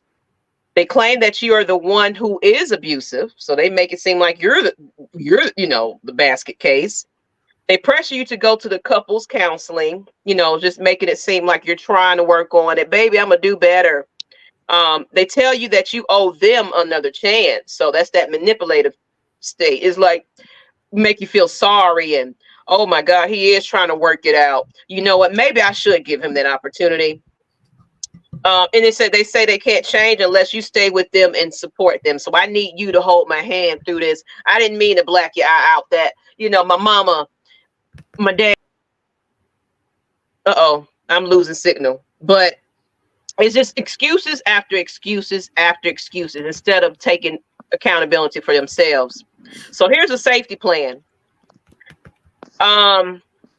First, identify safe areas of your house. So this is that premeditation. You just can't leave. You got to identify the ways you can, you know, if your window can crack open, if you got a nearby neighbor, you kind of warn, you know, it's certain things that you're going to have to calculate first. So we know where to go if your abuser attacks or, you know, an argument starts. You know, avoid small enclosed spaces where they're backing you against a wall. You know, being very vigilant when they get like that. So hide weapons, you know, such as kitchen knives, you know, but have your protection too, though, because you got to protect yourself. So one thing you can do is learn self-defense. If of course that person is allowing you out the house, but go somewhere and get some type of self-defense class without him knowing or her knowing, things like that. Come up with a safe word. So you need a safe code word to your loved one. Hey. I had to do that, guys, with my mom one day. I was in the middle of being choked really bad. And it just happened, I guess, I don't know if I called. No, she happened to call. I guess God was like, all right, let me get a phone call. And I had to talk in codes for her to get help without, you know, so it's hard. I had to have police escort. It was hard. I had to have a whole plan for escaping. So yeah, you got to know establish a word, phrase, or signal you can use to let your children, friends, neighbors, or coworkers know that you're in danger and they should call the police. So you're not going to act any differently. Hopefully he's not choking your neck where you can't, you passing out, but you just gonna, you know, you're not going to change any routine of what you're doing. If you know you have to be home at 7 o'clock, be home at 7 o'clock, you know, do these things that you routinely, because as soon they smell something, it's like something ain't right. What you got going on? You trying to leave me? You know. So then of course you got to make an escape plan. Now that you kind of check the house, okay, these are the safe areas. This is where the weapons are. You know, and let your support system in on your plan. Let everybody, I would advise, let them know what you're doing, because I'm speaking from experience. Let them know. Okay, yeah. So it says be ready to leave at a moment's notice. Forget everything that you got in the house. You got to pack you and your kids up with the shirt on your back and a little bag. Get out. If you get that opportunity, you know, keep your car fueled up and facing the driveway. With the driver's door unlocked, hide a spare key where you can get it to it quickly. Have emergency cash, women, men. These allowances they throwing you, put it aside. Put it aside that is for a rainy day. Seriously. You know, emergency cash, clothing, and important phone numbers and documents stashed in a safe place at a friend's house, for example. Practice escaping quickly and safely. So kind of like how we were in school, y'all, you know, the fire drills and things like that. You don't have to tell the kids what you're doing. Like, hey, I want to play this game while that person is away. Let's see how fast can we get out the house? You know, keep it quiet. We got to be quiet, you know, teaching even because, you know, you got babies. Mama, we played the game. Like, we just playing the game. So we're going to get silent over here. Okay, let's play this game a couple of times so you get it, because you know 2-year-olds, they crying, they whining, Mama, I want daddy. You know, that can blow your cover. So it's like these things here, it's going to take time to make your plan. But the ultimate thing is the exit. Yeah. Safely. Safely. Because yeah. So I'm telling reach y'all, out to seriously. your emergency contacts, and then you do have a domestic violence hotline you can also call. There's another one that is not noted here. There is it. Did anybody know that you can call the police department and act like you're basically ordering a pizza? Have you ever heard of that before? So you'll call 911. You know, they'll say, you know, welcome to 911. How you doing? Blah, blah, blah. Hey, I want to order a large cheese pizza. So they already know it's like they're probably in the background. You're probably hearing that person or whatever, but the domestic violence has happened right there. So it's like now they have it where it's triggers and things that they're looking for on these 911 calls. Because, you know, when you hang up that call, they still got you. You know, you're in emergency mode now. So they're going to show up. So that's a little tidbit you didn't know. Call and just order a pizza for 911. Hey, babe, we finna order something to eat. Okay, what you want? A cheese pizza? I want a cheese pizza. I'm at 52. And you know, it's like, why is? And then of course they're talking, ma'am. Do you realize? And then they start. Oh, okay, this is a serious situation. Let me tune in and make sure we got this location. You know, so it's a lot of things that you can possibly do to get out of those situations, but get the fuck on. And that works too. Don't go back. But we have those that will go back because they figured them out, found them out. You told them where they stay now. They know too many people, you know, that will enable. Oh yeah, she over there in this area. I'll give you the address, or you connected with social security numbers and things like that. So there's definitely ways somebody's gonna find you. They're gonna find you. So you got to be very, very, very careful about the way you plan out your escape. Go ahead and I'll have a conversation. You know, I spoke all about that. How do you feel about that escape plan? You know, some of those things, guys. Just got to be make sure you're ready. That's the whole thing. Because you're not ready, you can get someone hurt, innocent bystander. So it's like if you know you're not ready to make that exit, don't make that exit. I know that sounds crazy, but it's like I've seen a lot of cases where innocent bystanders, children, have been caught up in those types of situations where the mother, you know, she let them talking back in them sheets and talking right back into the house. Like I've seen that time and time again. And this is from people that I know personally. Yeah. Like I know personally. Like I've had to get, you know, I've had to get funky with a friend of mine because he got a little bit too handsy with her while I was there, and I was like, oh, this shit is not happening. All right, and oh man, it ain't no thing. And he said, or I know Mike, he can, you know, I'm fully aware of how Mike, you know, can handle himself, but Mike know I can handle. Like they like people that are abusive, especially men, they pretend to be the nicest guys. They pretend to be the nicest guys. That right there is the most, and it's just like little quirks that you see in them. It's like one the biggest sign of a man, especially a man that is abusive, is he's extremely nice. He's overly nice, and it's like he always wants to do things for you. And one of the things is like, don't take those empty threats with a smile on their face. Don't take those lightly.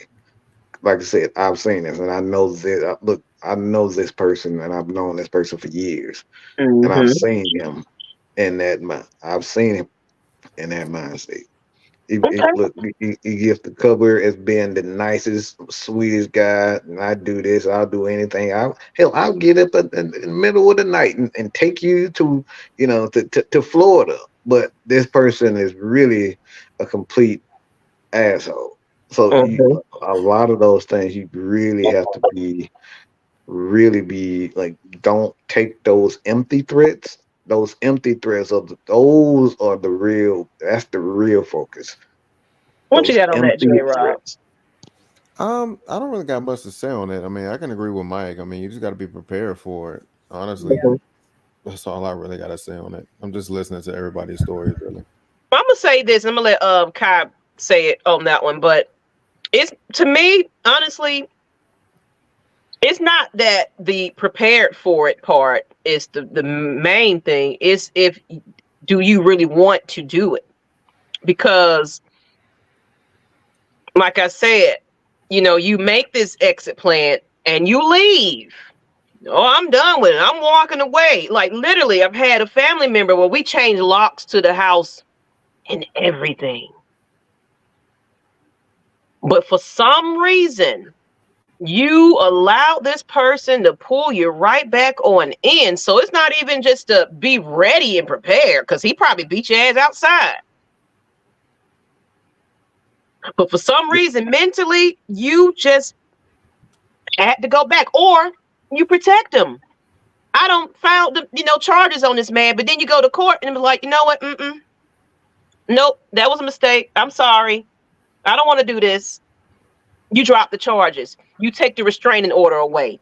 So it's not just the preparing for it or being ready. It's more, Yeah. are you physically and mentally ready to do Yeah, this, or are you Yeah. just, or are you just? that's what I mean by being ready for, like Mhm. being prepared for it. Like you have to be like, make sure that you're prepared to go through these things, because like I said, once it's done, like you can trigger this person even more. And Yeah. now because you let him back in, now he got you tied up in the basement, because Yeah. he's a lot more fearful, or she's a lot more fearful. So like that's what we mean by being sure and being ready for that. Okay. Yeah. Because like if you're not ready, look, the last thing you want to do is make a crazy person um, you know, a little bit more anxious. That's the Yep. last thing that you want. Oh Yep. yeah. Go And ahead, Kai. close friends and family, when you suspect stuff like this, because and sometimes it's right there in your face, they doing it in front of the friends and family. Don't. I know we all have our individual lives, but I mean, that's a loved one, friend. I don't care, sister, brother, whatever. You have to watch from afar, but be close at the same time. And You that's know the what I'm one saying? thing You about can't that, just Kai. I'm be gonna like, let you oh continue to well, go. It's for one thing, you do feel helpless in that situation. It's like you said, if you're not ready, there's nothing we can say or do to change that right, Mm-mm, situation. right. mm-mm. You just, You gotta but watch it. you just gotta watch. You know what I'm saying? I know if that was happening to you, Maggie, for instance, I'll tell you or whatever, but you have to be ready and want to, you Mm-hmm. know, get out of that situation. But I'm not Mm-hmm. just gonna be like, okay, she's not ready, so I'm just gonna whatever. That's on her. I'm gonna be, unfortunately, but fortunately, I'm gonna have to watch you a little closer Yeah. Mm-hmm.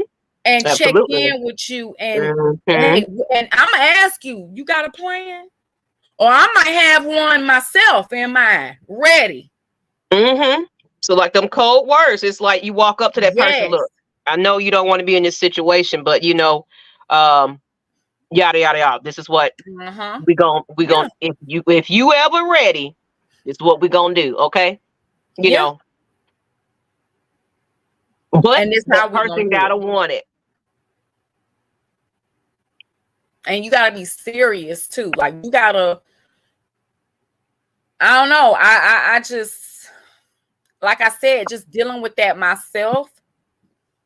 I told my family, like, look, like this ain't, and you know how sometimes I had to play a role too. I did have to act like I was,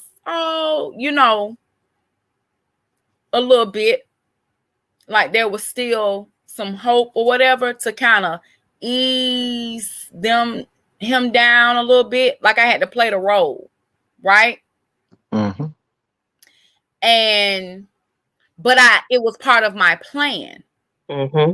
And I had to tell them, and they were like, well, why are you? I don't see how you. I told them, look, I'm acting right now. I am role playing, because if I don't, somebody's going to die.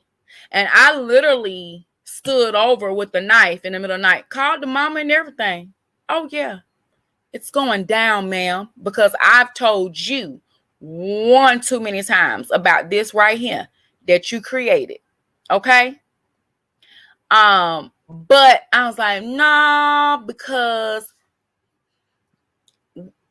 if I'm the one standing over him with the knife and he's sleeping or whatever, he's currently not doing anything to me. So it won't be self-defense. Right. I had to be smart.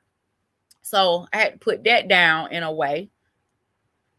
And I'm like, okay, that's when I moved to the next plan. I mean, police were involved. I mean, this was the type of person I would come home and switch on the lights and you standing in the middle of my hallway. I mean, it was scary. Like I lived that Lifetime movie. Okay. And I remember that last final fight. I'm talking about had to get escorts out of my job to walk me to my car. I've had people drive by when I'm walking and say, oh, he's in jail. And they're driving by just saying, oh, hey, your baby daddy, whatever, told me to tell you hi. Come on, y'all. Think about all of this. Had to go through that young, 20 years old, young. But I had to be smart about it. It was very scary. Very scary. Because it's like, I got to watch my back. Then you showing up my job. You calling. The managers, everybody was at that point. I'm not hiding this. Y'all, this is what I'm dealing with. I had to let my job know what was going on. Everybody was aware. Because I need everybody watching my back. I actually had that situation backfire on me, and that's why I said that person has to be ready for it, because I protected her in a moment where she was getting beat, and in turn, she turned her anger on me and hit me, physically hit me, like just gave me a backhand. It's like I'm up here helping you. You were the punching bag.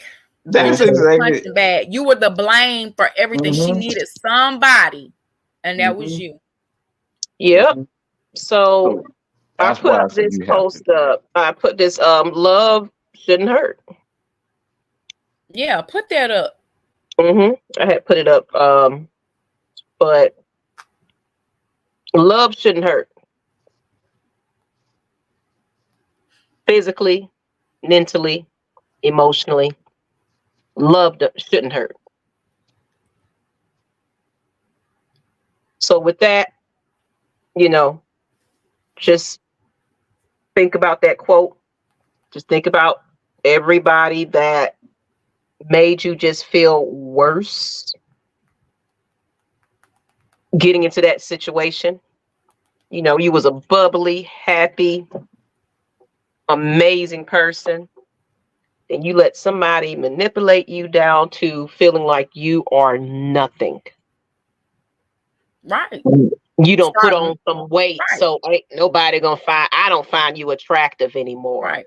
Now they're messing with your attributes. Oh, you just no, you don't make enough. You don't do this for me. You kind of like that Color Purple scene where it was like I just let him do his business on me, like right. Like you just you're just there, but he wouldn't go get with the beautiful light skin, women, but treat you like crap. And am I ugly? I'm not beautiful. I don't feel good because he say nobody's gonna want me, or she say there ain't nobody gonna want you. You're broke. You're this. You that. But have you uplifted me to be something better? but it's always a reflection of who they really feel like themselves inside. So let's go ahead and close this one on out. Of course, we always good. I'm sorry, Wendy. I didn't need to put you up there. You think I'm putting my friend up there? You know, put her back up there, of course. You know, Wendy, she's we going praying through for some, you, girl. you know, some identity things too, because she just wants to be in the spotlight. She just don't want to be not who she used to be. You know, she's starting to, you know, her health is deteriorating and things like that. So it's just like she's coping with alcohol right now. And then of course, you know, a life of cocaine use as well throughout her career. So it's beating her body down than what she was going through. But let's go ahead and close this on out. In conclusion, you know, we went a little longer than we thought we would, but it's always a good conversation. So in conclusions, your last thoughts on whatever we talked about tonight. If anything that you want to bring attention to as far as your own personal things that you got going on, just go ahead. This is your moment and plug. We're gonna have J Rock because I think he got something coming up soon. I want to say, on his he's celebrating 10 years or something, aren't you? Yeah. Yeah. So go ahead, J Rock. Go ahead and close it on out. Your last thoughts on this and everything. This episode for me is more like my ears are open. So I always like listening to y'all, having y'all in the background, especially for like serious, deep topics like this. Y'all know how deep y'all can go with this, and it proved it tonight. But you gotta think about it. I think you can agree with me or not, but I think most of the movies, I don't really see it as much anymore. But I want to say, yeah, we know it's Hollywood, it's movies, they're actors, but I think movies back then presented that a lot based on the plot of their movies. I can name like maybe 5 right off the bat. Like, I don't know if y'all seen the 80s movies that's called it was called Flowers in the Attic. It was about this it was crazy. With the kids. Basically the grandmother punished the mother for having these kids and left them in the attic for days. I can put in what's that? Precious. That's another one. Well, what's another one? I don't know if y'all seen Invincible. It came out during the pandemic, but it was a girl that was trying to get away from her guy, and he was in the invisible suit and all this other stuff. But it's I think movies try to put that picture out there. Yeah, we know it's Hollywood, but like they present that the most. I mean, what is it? Diary of a Married Black Woman. Oh my God, Tyler Perry is freaking. The list goes on. Like, you know what I mean? I think a lot of movies. It's always a bad guy in Tyler Perry's little, you know. Yeah, and you know, and then here's the thing. I think, everybody talks about Tyler Perry, yada yada yada. But I think most of his movies, I mean, you can relate to it. I mean, most of the movies, you can relate to it. That's the thing. If you can relate to it, that means that movie's doing its job. Yep, it's hitting home somewhere. So it's just, you know. And matter of fact, going back to that, what you just said, J Rock, Wendy also, and keep watching because it gets better it's gonna get to a positive, whatever. I don't want to say too much, but she said why she's so transparent, she doesn't care. She shows her feet, she shows everything what she's going through, and she said she don't care when nobody has to say. She said because she's gonna share it because if it helps somebody, she's doing her job. Now you said something right there, Kai. That's the reason why we have this podcast.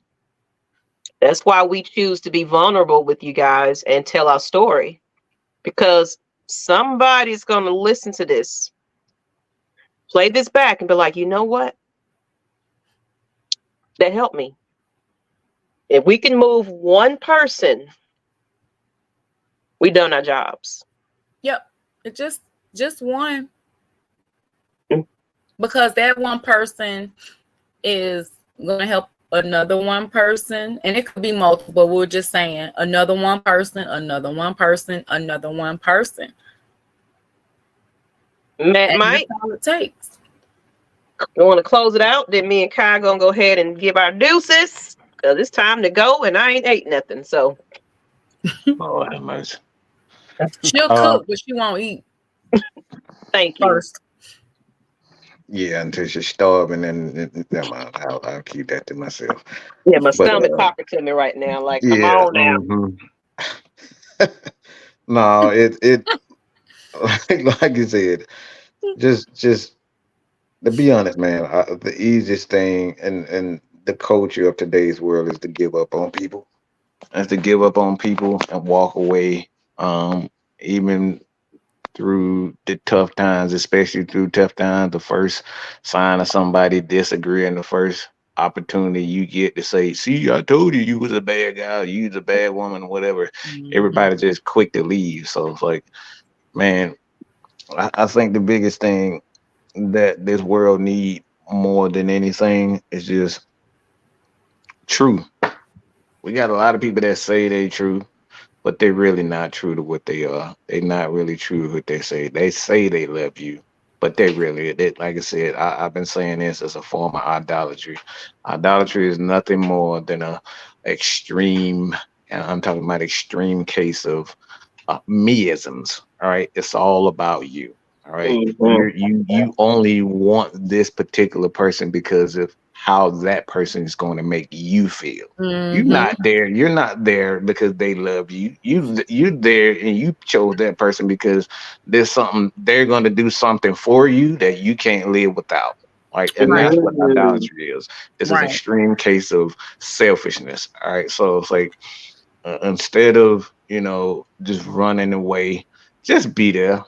You know what I'm saying? Like I said, that's the easiest thing to run away and say, look, I'll find me a new friend, all that type of shit. Like, we see that all the time. Like, if that person really do care about you, if that person really do love you, they'll be there. Even when you tell them, get the fuck out of my face, they still gonna be there. All right. That's a true friend. That's true love. All right. So don't let nobody, tell you otherwise. All right. So that's all I got there. Be there. Be there. Stop quitting. We got a bunch of quitters these days. All right, Mike. Thank you. I'm gonna go ahead and say my last closing. I pretty much said it. Just we got the domestic violence hotline number going across. Please utilize it. Call and order pizza for 911. Get your exit plan going. But baby, you don't deserve this. Get out of that situation. You may not have a dollar to your name, but there are shelters that you can go to, other resources that will just come on in. We got you. We got you a bed right now, you and your kids. Just go to a safe place. Go to a precinct, go to the fire department, just walk in somewhere and say, I am not safe and I can't return back home. But please stay away. Don't turn back. Especially if your kids are also involved in this situation. Get them into a safe place, especially if they're seeing it happen in front of them. They're traumatized already. Get out. So I appreciate y'all. We'll be back next week. New topic. We got some community events coming up. Some focus groups that we're trying to get planned, but yeah, and we got to get that planned. We got some things to take care of, but we definitely have to get this focus group and things started up. I think what I'm gonna do is create a document and then just start putting it out there to see who's interested in it, and then we can go from there. And ask a few questions and get some questionnaires. So I'll look out for a something that I'm gonna send out, just a questionnaire. If you're interested in it, let us know. But that's all I got on the guys. Just continue to subscribe to Champagne Confessions, My Mental Space Incorporated. Share the video. Share the video. Leave feedback. Please go to the Discord as well. It should be in the description as well.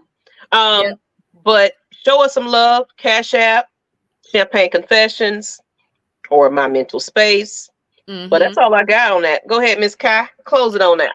Well, I mean, we pretty much cover a lot of things. But I just want to just remind you, whoever's watching, listening, gonna be watching, gonna be listening.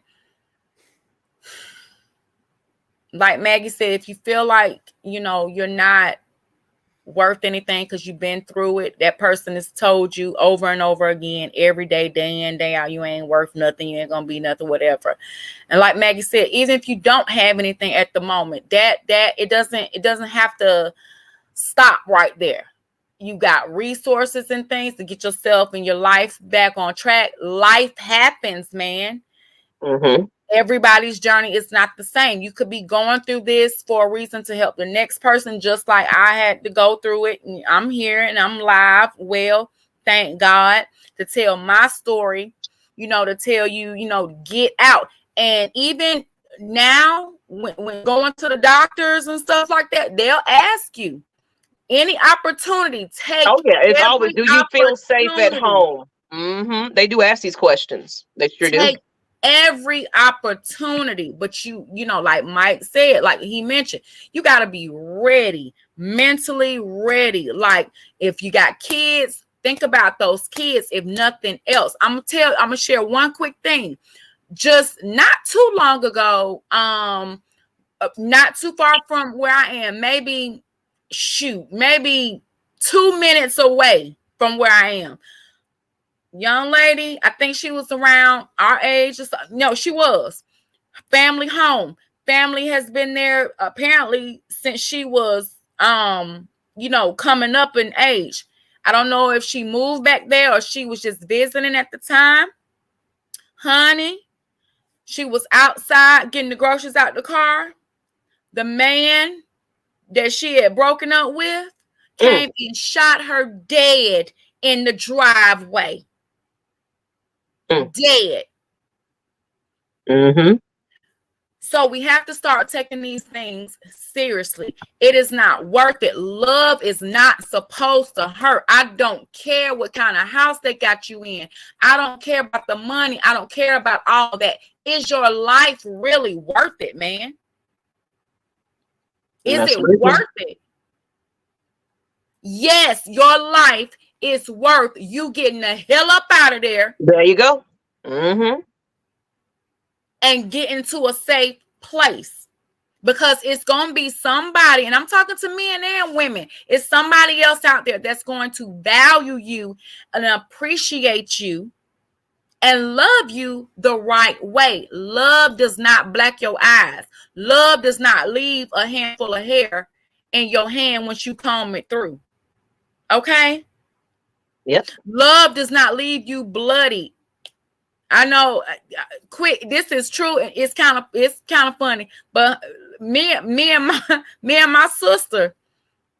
Oh, I just told my mom. She just found out. I said, yeah, it was a brawl going down up in your house because me and my sister jumped on him at one point in time. Mm-hmm. Yeah, we were attacking him in my parents' home. Sure was. Mm-hmm. You gotta be safe though. You gotta be safe because they will retaliate. They 9 times out of 10 they'll retaliate. So be safe, guys. Put your life first. Put your babies, your kids, their lives first. You are worth it. I don't give a damn if you don't, like Maggie said, no dollar, no nothing. I don't care. It doesn't matter. That can come. We can work on that. If you're watching us, come hit us up. We got resources. Use us for the resources. There you go, right there. So stop making excuses. Your life is not work. You don't want to be dead 10 feet under, and the kids don't have a mom or a dad. That's right. So let's do better about this. And as a whole, as a people, let's stop tearing each other down mentally with the mental abuse, the verbal abuse, and let's just try to support one another, better than what we're doing. I think we can do better. So that's all I have to say. Like Maggie said, you guys can find us Champagne Confessions Facebook, Champagne Confessions Instagram. Where else are we? Here, YouTube. Oh, ATL Leo. Watch it back. We're here every Tuesday now. So in case you missed it, please rewatch. Yeah. You know, I don't know what we're talking about next week. I don't have my notebook, but we'll be back something good. same time next week. Come join the conversation. Leave some feedback. Please watch it back. But on that note, people, we don't held you a little too long, and we got to get up out of here. As these people coming in late, share this out. Subscribe to the channel if you haven't, and we love you. Peace out. Bye-bye. Bye-bye.